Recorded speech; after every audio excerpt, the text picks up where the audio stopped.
അവിടെ ആരും കുളിച്ചില്ല. പിന്നെ ഇതുകൊണ്ട് വെച്ചിട്ടുണ്ടല്ലോ എല്ലാം പൈപ്പല്ല ഉണ്ടാവും. അങ്ങോട്ട് നല്ല തെളിച്ചാണ് നല്ല കണ്ണീരുടെ ഇടപ്പോട്ട്. ഇത് കഴിഞ്ഞ് അങ്ങോട്ട് തന്നെ വെള്ളം. ഇനിയിപ്പോൾ ഇവരവിടെ കെട്ടും. ഇവരത്രയും അത് വാങ്ങിച്ചു. ഇനിയിപ്പോൾ അവിടെ ചിലപ്പോൾ അവിടെ എല്ലാം ഉണ്ടാക്കും തോന്നണം. വെള്ളം അത് മറ്റക്കര അതിനപ്പുറത്ത് ആറ്റിലുള്ള വെള്ളം ഇനി വരണത്. അവർ ബലിയിട്ടിട്ട് മുങ്ങി കുളിച്ചേ പോകുള്ളൂ. ഇവിടെ ഇവിടെ നിന്ന് ആരും ഇതുകൊണ്ടാ കണ്ടില്ലേ.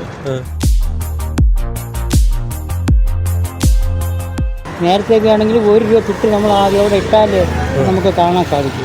പൈപ്പിൽ വെള്ളം പറ്റുമോ ക്ലിയർ. 11 മണി വരെ അവർ രസീത് എടുത്തിട്ടുണ്ട്. അവരെല്ലാവരും കിട്ടിയിട്ടേ അവർ അടയ്ക്കുള്ളൂ.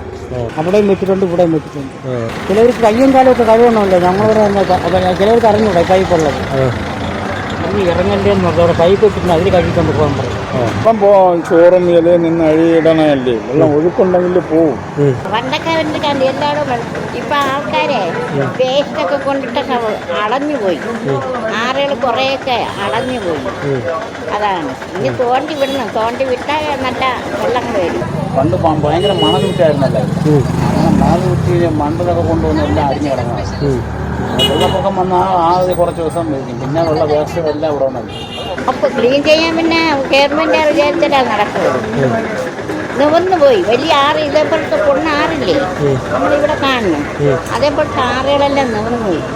മണ്ടലൊക്കെ കൊണ്ടുവന്ന് അരിഞ്ഞ് മണ്ണ് ഊറ്റി മണ്ടലൊക്കെ കൊണ്ടുവന്ന് അരിഞ്ഞു കിടക്കണം. ആദ്യം ഉണ്ടാവും, ഇപ്പോൾ പറ്റില്ല.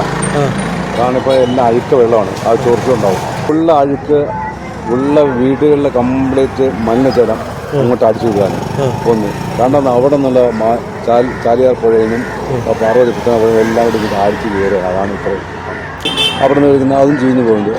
അതിനു വേണ്ടിയാണ് ഒരാളെ ഇവിടെ നിർത്തിയിരിക്കുന്നത്. അവൻ ഇവിടെ പൈസ വാങ്ങിക്കാൻ പറ്റും.